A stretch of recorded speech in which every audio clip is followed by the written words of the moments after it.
We are now on lecture 36, and this lecture is all about functions. A function, or sometimes we call it a map or a mapping, it is a mapping from a set A to set B. And it is just a special kind of a relation from A to B. So notice first that our function f is a relation, so therefore it is a subset of A cross B. So what does it do? What it does is that for every element in A, so let's say this particular element A, we can always find exactly one element in B. So this one here goes to exactly one element in B. Now again, from our definition, it's possible to have another element here, A prime, and it will also go to the same element B. It does not violate the definition because again, what it happens is that one element in A goes to exactly one element in B. What we do not want to happen is this one, wherein you have one element of A and then it goes to B, and let's say it goes to another element here. In that case, that is no longer a function. So let me just first write the definition of a function in terms of quantifiers, because again, you will be using that when proving that something is a function. The definition states that if we get an arbitrary element in A, then there is exactly one element in the second set for which AB is an element of F. So meaning to say, every element in the first set has exactly one corresponding element in the second set. We call the set A, in this case, the first set over here, we call it the domain of F, and we call this second set here the codomain of F. Here is an example. So we have the set 1, 2, 3, 4, and B is a set containing 1, 2, 3, 4, 5. If we define this relation, F, so our relation is just, again, a relation contains ordered pairs. So we have 1 goes to 2, 2 goes to 2, 3 goes to 4, and 4 goes to 1. That is the meaning of this set of ordered pairs over here. Is this a function? Yes, this is a function because again, what happened? Every element in A has exactly one element in B. So notice that it's okay if you have one element of B which does not have any corresponding element in A. Alright, it doesn't violate the definition of a function.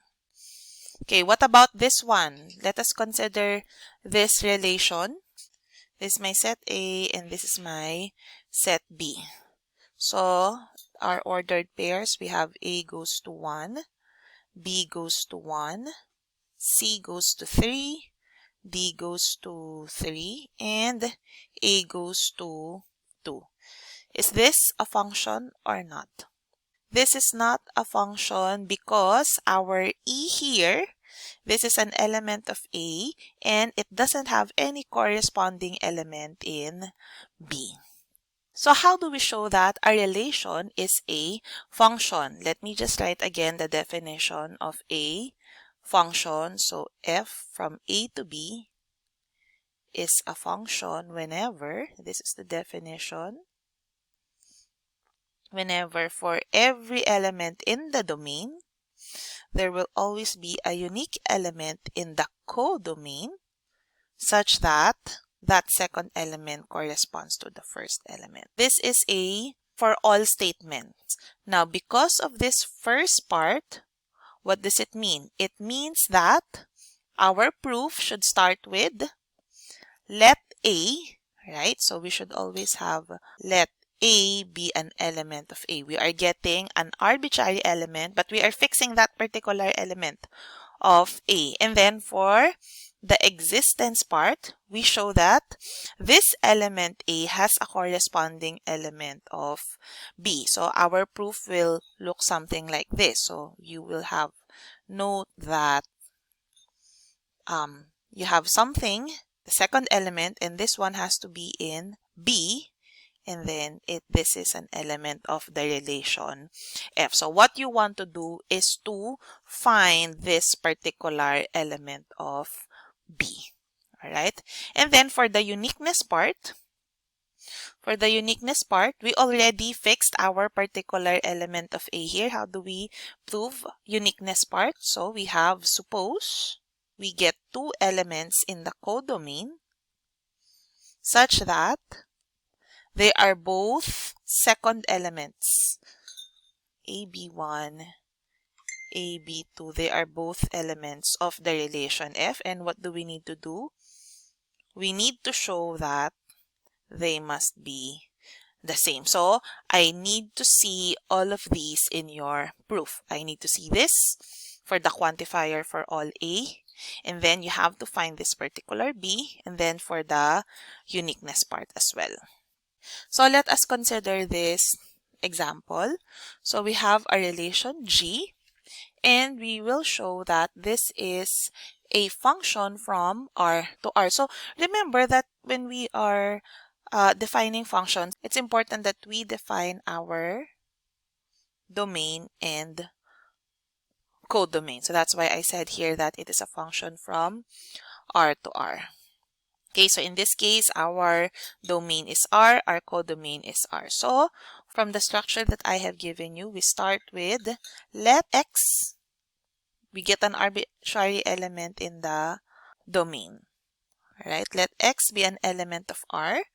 This element belongs here, and this element belongs to the codomain. So let X be an element of R. What will be the corresponding element in the set of real numbers as well? So for scratch, so what do we want to do? We want to find Y in R such that XY is in R. Now, again, notice that this Y over here must depend on the choice of X. Let's go back to our definition of a function. You have for all A and A, there exists a B. Let's just consider that there exists part. This B here depends on the choice of A, right? Because the for all quantifier came first before the existential quantifier. So take note of that always. So maybe I should write that here. So this one depends on the choice of A. So in this case, our Y depends on the choice of X. So what does it mean for XY to be in the relation G? They need to satisfy this relation. So again, this means X is equal to Y cubed. And therefore, what is our Y? Y is just the cube root of X. So this is just our scratch. We do not include that in our proof.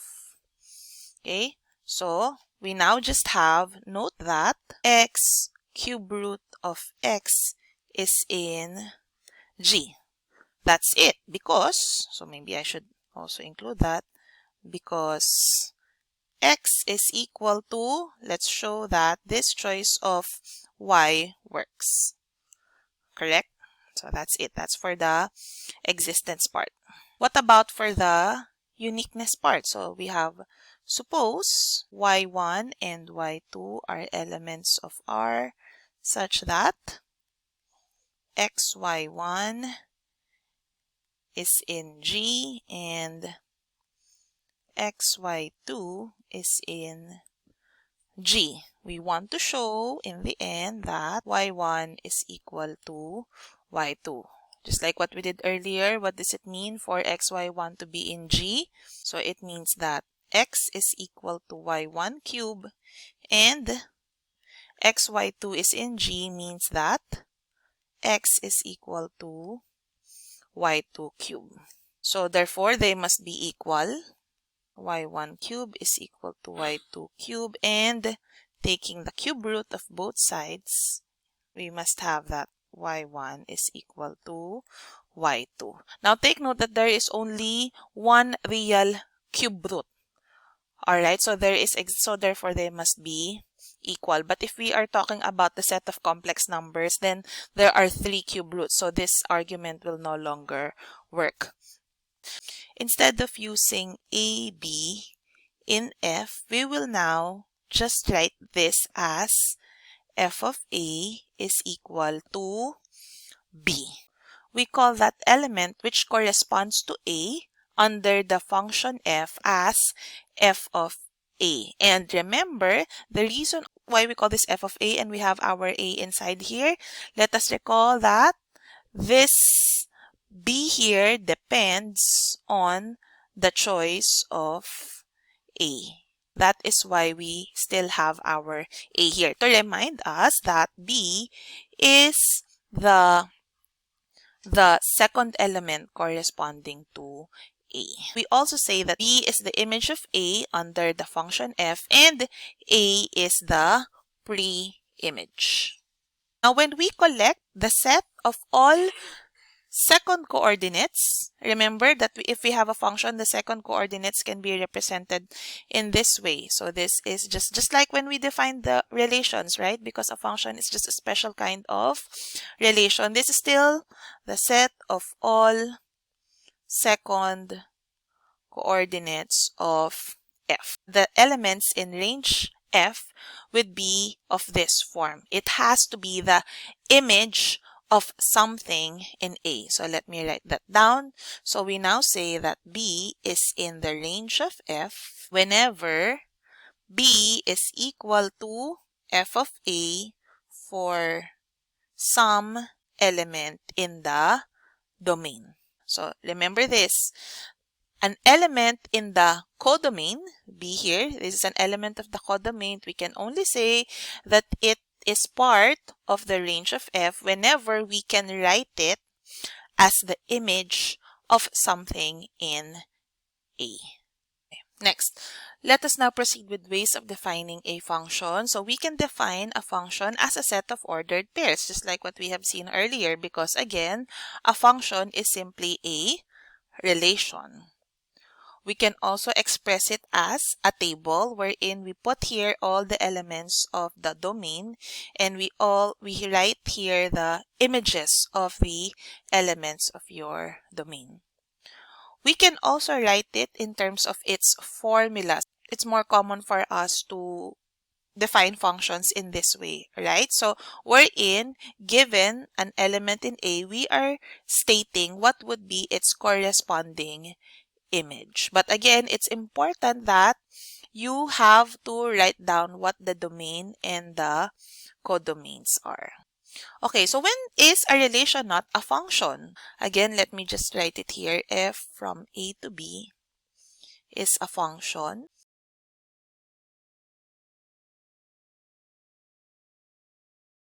Okay, so therefore, what would be the negation of that? So F is not a function. So if we consider just the existence part, so meaning to say we do not mind the uniqueness part first, we negate that. So what is the negation of that? There is an element in the domain such that for all B in B, AB is not in F. What is the meaning of this? We see lots of quantifiers. We have a particular A here. When we get all the elements of B, when we pair it with everything, it will still not be an element of F. So meaning to say this A here has no corresponding second element. Alright, and that is what this first part it's saying, no element in B. Some element in A has no corresponding element in B. So let me write that in terms of quantifiers. So there exists an A in A such that for all B in B, AB is not in F. As an example, let us consider this. Why is this not a function? So first, let's look at the domain. The domain is the set of real numbers, and the codomain is the set of integers. If we look at f of 1/2 is an element of the domain, right? According to the rule, this is equal to 1/4, but this is not in Z. So therefore, 1/2, this is an element of R, and this one has no corresponding element in Z. Okay, so that's why that is not a function. Now, going back to this one, so this is just one possibility. So we have the OR. For the second part, we now negate the uniqueness part.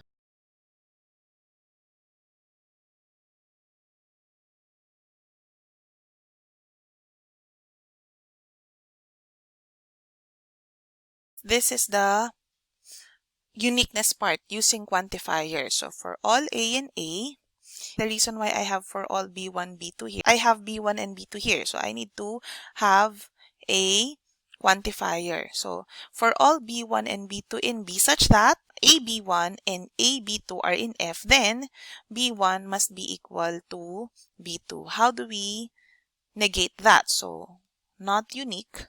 So meaning to say there exists an A in A.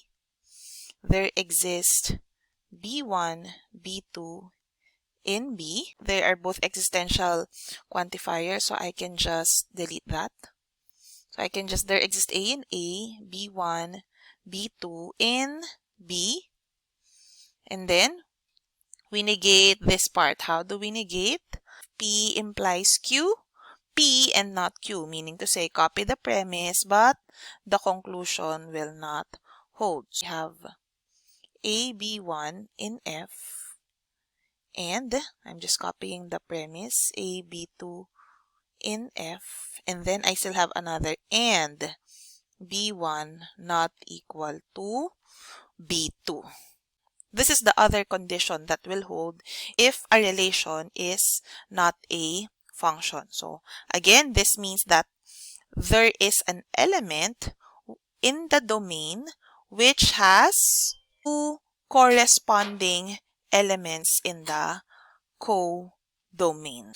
Actually, I can also put this one here because these are just end statements. So I can just put it here on top to illustrate this graphically. So there exists an element in A, and there are two elements in B, B1 and B2, such that AB1 and AB2 are both elements of F. So when you were in high school, you say that this is one-to-many, and definitely this is not a function. So that's number one. And this is the second one. An element in A has at least two corresponding elements in its codomain. So for instance, we have the relation H. The rule is that x squared plus y squared is equal to 25. Why is this not a function? What is the graph of this one? This is just a circle, correct? With radius equal to 5. However, if we just look at these points here, so what happens there? We have the point 0, 5 that is in H, and we have 0, -5 that is in H as well. So meaning to say 0 corresponds to two elements in the codomain. So that's why that is not a function. This is one-to-many. Let us consider this one. Suppose we have a function from the set of rational numbers to the set of integers defined by f of a over b is equal to a. What we're doing is we just map a rational number to its numerator. Let's look at the two conditions. Is it possible that there is something in Q which does not have a corresponding element in Z? you are a rational number, definitely you can be written as an integer over another integer. So this one will always exist, right? So the next one is for the uniqueness. What will happen? If we have f of 1/2 using this rule, f of 1/2 will go to 1. But if we use that rule, f of 1/2, which is the same as -1 over -2, that is also -1. So what happens here is that 1/2 was mapped to 1 and -1. Actually, not just 1 and -1.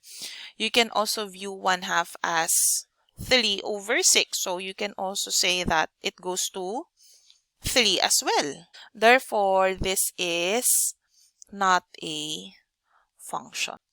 The reason why we can only use this for functions is to make sure that this f of a will always correspond to exactly one element. It's not like what happened with our previous example wherein f of 1/2 is 1 and f of 1/2 is also equal to -1. See, it doesn't make sense to write it in this way because 1 is definitely not equal to -1. So that's why we only reserve this for functions only. We do not write it in this way. We just write it as 1/2 1 is an element of the relation and 1/2 -1 is an element of the relation, because in this particular example that we have, our f is not a function. It is simply a relation. So we do not use this notation. We use this notation instead. Okay, let's now define well-defined functions. Suppose that we are trying to define a function from A to B by a rule. If the rule produces multiple images for a single element of A, then we say that f is not well-defined. Actually, this f is not well-defined. That is actually this part. So this is the picture of f is not well defined. What happens is that a single element in the domain got mapped to at least 2 elements in the codomain. Actually, if a function is not well defined, it's not a function. That's the convention that we use. We say that the function is not well defined. However, if the rule produces a single image for each element of A, which is what we really want, one element of A goes to exactly one element of B, then we say that it is well defined. So this is actually the definition of a function. Remember that it's important that we show uniqueness. So be careful when an element in the domain can be expressed in multiple ways. We have seen that in our previous example, like this one. A rational number can be expressed in many ways. So this rule will not work because it will give different images for the same pre-image. Now let's check that definition. So suppose that we have a function from Z5 to Z5. So given by this, remember this is the set of equivalence classes containing A. This is actually a set. A is a set containing A. So this is under modulo 5. How do we operate on equivalence classes? Modulo 5, we multiply two equivalence classes as this one. Is this function well defined? Let me just write the definition of a well-defined function using quantifiers. That is, for all, let's say, A1, A2, and A, if A1 is equal to A2, then their images must be equal. That's basically the same as this one. So again, when we have well-defined function, what we are trying to say is that we avoid one-to-many. So well-defined function, in other words, we can just say that same pre-image means same image. So let's consider this example. We have the set from Z5 to Z5, the set of equivalence classes under the equivalence relation modulo 5. And let us recall that this is the set of equivalence class containing A, and in our discussion on integers modulo n, we define the product of two equivalence classes to be the equivalence class containing the product of the representatives. Remember that these are just representatives. So to show that this is well defined, let me just rewrite this using the domain and codomain here. So the domain is Z5. So I will use elements of Z5. So for all A1, A2 in Z5, if they are the same, then their images must be the same. How do we prove this? We start with let the equivalence class of A1 and A2 be in Z5. And then next, we have suppose that they are equal.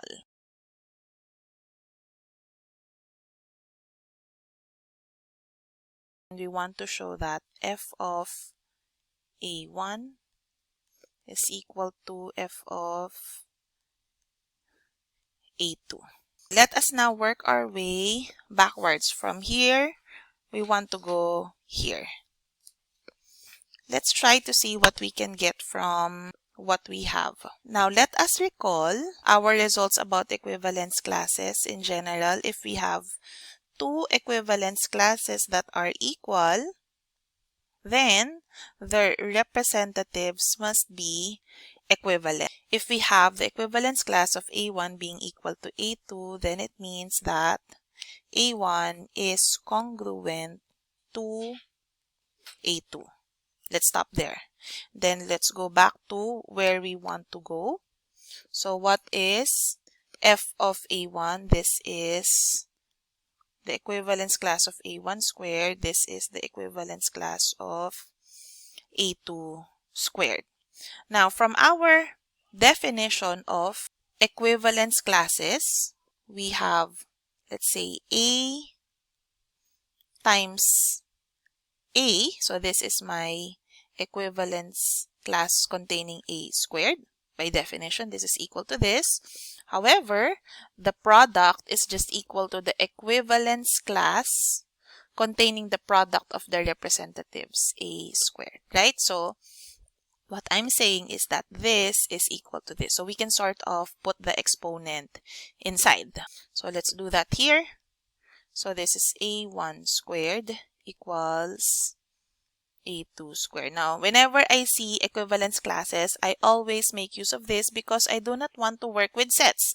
I want to work with the elements themselves. I want to work with the representatives, not with the set of equivalence class. So this means that A1 squared is equivalent to A2 squared. Now, can we now connect this one to this one? Is it true that if A1 is equivalent to A2 mod 5, this is actually modulo 5. Maybe I should just write this. This means, again, this means that A1 is equal to A2 modulo 5. If you recall our discussion on integers modulo n, we had this result. If A is congruent to B modulo n, then we can treat it as if they are equalities. We can get the nth power of both sides, and it will still be true in the world of modulo n. So therefore, yes, from here, we can now go to this one. Okay, let me just write this in paragraph form. We got two arbitrary elements in Z5 and we suppose that they are equal. From our previous lectures, if two equivalence classes are the same, then their representatives must be equivalent, not equal, okay? Their representatives must be equivalent. But our equivalence relation is given by this. They must be equal modulo 5, all right? from our previous results on integers modulo n, we can get the square of both sides and it will still be true modulo 5. But then again, if a1 squared is equal to a2 squared modulo 5, that means that they are equivalent, which means that their equivalence classes would be the same. However, this one here is the same as the equivalence class of a1 squared from our previous discussion, and that is exactly the image of a1. Similarly, this is the image of a2. However, since these two are the same, that's equation 1. That's equation 1 over here. These are the same, so therefore, these two images are the same. We have shown that if you have the same pre-image, then they have the same images. That's what we need to do when showing that a function is well defined. Next, let us determine if this function from z3 to z given by this is a well-defined function. What does it do? What it does is that it maps an element of z3, a set of equivalence class, to its representative. So to determine whether this is well-defined, let me just write again the definition of a well-defined function in this context.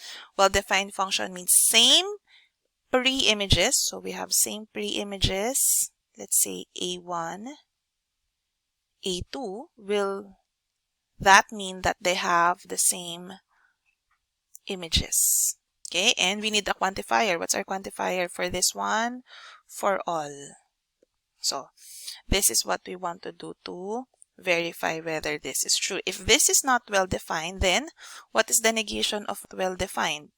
There exists, right? There exists A1 and A2 in Z3 with A1 is the same as A2, but their pre-images are not the same. What do you think is the case here? The first one or the second one? Now, since we just have Z3, let's try first getting the image of 0, the equivalence class containing 0. This is a set and it contains all the elements that are equivalent to 0 under modulo 3. So we have all the multiples of 3. So if we now make use of this, we use a definition, this one will go to 0. But we have to check whether if we represent this in another way, should we still get the same image?